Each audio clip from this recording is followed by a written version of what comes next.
Welcome back to Tech Solutions. In this video, the goal is simple: turning a clean FreeBSD 15 system into a proper NAS that can store files, share them across your network, and keep everything running reliably.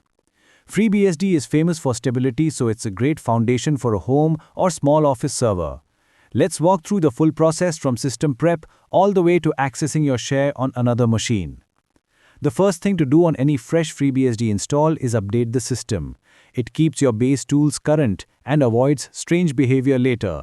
I'll be running the update and upgrade commands right now, and you'll see them on screen. Once the system is refreshed, the next piece of the puzzle is the sharing service. FreeBSD already comes with ZFS built into the core of the operating system, which is perfect for a NAS. So the only thing we need to add is the service that allows other devices, Windows, Linux, and macOS, to talk to this server. That service is Samba. The installation command will appear on screen while I continue. After installing Samba, it's important to make sure the service starts automatically every time the system boots. A NAS shouldn't require manual interaction. It should be like an appliance. Turn it on and it's ready. So I am enabling the Samba-related services in the system configuration file. You'll see the exact entries on screen. Now that the base services are in place, it's time to create the actual storage. FreeBSD ZFS implementation is rock solid, and it gives you snapshots, checksums, compression, and excellent data integrity. To begin, I am creating a ZFS pool using the disk I want to dedicate to storage. The command is on screen. This pool will act as the parent container for all future data sets. Once the pool exists, I am creating a dataset inside it specifically for file sharing. Datasets help keep things organized and allow you to apply different permissions, quotas, and snapshots for different types of data. Think of the pool as the cabinet and the dataset as a labeled drawer inside it. The dataset creation command is also on screen.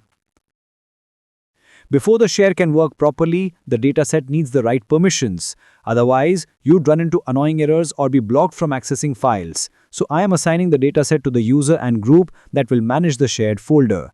These permissions make sure Samba can read and write to the location without complaining. The exact permission command is visible on screen. With the dataset ready, the next step is configuring the Samba share itself.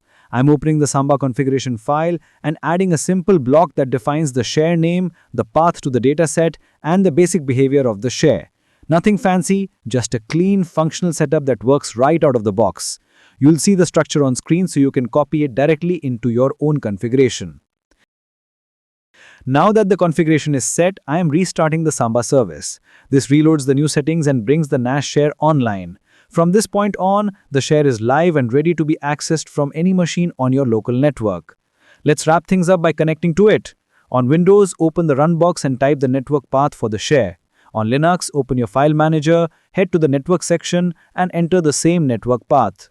On macOS, open the Connect to Server window and enter the path there.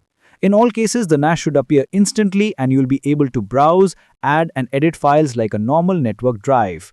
And that's the full setup.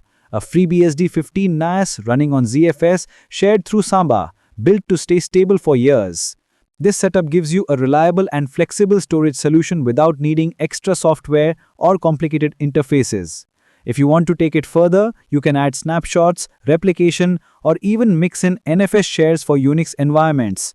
There's a lot you can do once the foundation is solid. Thanks for watching Tech Solutions. If you'd like more FreeBSD videos, whether it's jails, desktops, servers, or full home lab setups, stick around, there's plenty more coming.